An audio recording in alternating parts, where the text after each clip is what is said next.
বাংলাদেশ স্থিতিশীল হইতেছে না, কেন হইতেছে না? তার কারণ এক একজন এক এক রকম দেন, কিন্তু উত্তরটা খুবই সরল, জটিল কিছু না।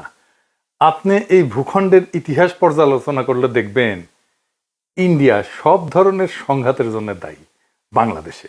এখন অনেকে কইবেন, দাদা আপনি কিছু হইলে ইন্ডিয়ারে ঠাইনা আনেন, দরকার থাকুক বা না থাকুক। কথাটা শুনে দেখেন, যে জিনিসটা বাংলাদেশকে অশান্ত কইরা রাখছে, আসলে মূল ব্যাপার, একদম মূল ব্যাপার, সেটা হইতেছে বাংলাদেশকে ইন্ডিয়া কি দেখতে চায় আর বাংলাদেশ কি হইয়া উঠতে চায়। এই দুয়ের দ্বন্দ্ব বাংলাদেশকে অশান্ত করে রাখছে। এইটা যতদিন ফয়সালা না হবে ততদিন এই অশান্তি যাবে না। বাংলাদেশে ইন্ডিয়া আসলে কি চায় আর কিভাবে চায়, এই দুইটা প্রশ্নের উপরে নির্ভর করতেছে আপনার বোঝাপড়া বাংলাদেশ কেন অশান্ত থাকতেছে আর কেনই বা খুব সহসা এই অশান্তি থেকে স্থিতিশীল হওয়ার সম্ভাবনা নাই।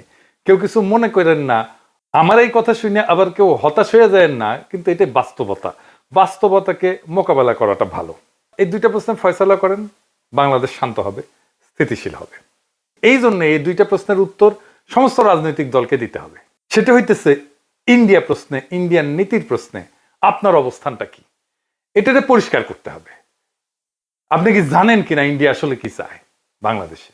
আসেন একটু বুঝে দেখি বাংলাদেশে ইন্ডিয়া কি চায়। ইন্ডিয়া সেটাই চায় যা হাসিনা তারা দিচ্ছে, সোজা হিসাব। আর বাংলাদেশে হাসিনার মতো একটা সরকার চায়, যে বাংলাদেশে নানা ইনস্টিটিউশনের মাধ্যমে বাংলাদেশকে একটা ভারতের অধীনস্থ করদ রাজ্য হিসেবে টিকায় রাখবে। রাষ্ট্র হিসেবে না, একটা রাজ্য হিসেবে। সেখানে নাগরিকরা ভোট দিতে পারবে না, রাষ্ট্রে কোনো ইনস্টিটিউট বা প্রতিষ্ঠান থাকবে না, আদালত থাকবে না, থাকলেও সেটা আজ্ঞাবহ, নির্বাচন কমিশন থাকবে না, থাকলেও সেটা আজ্ঞাবহ, যা বলবে সেটাই করবে, পুলিশিং থাকবে না।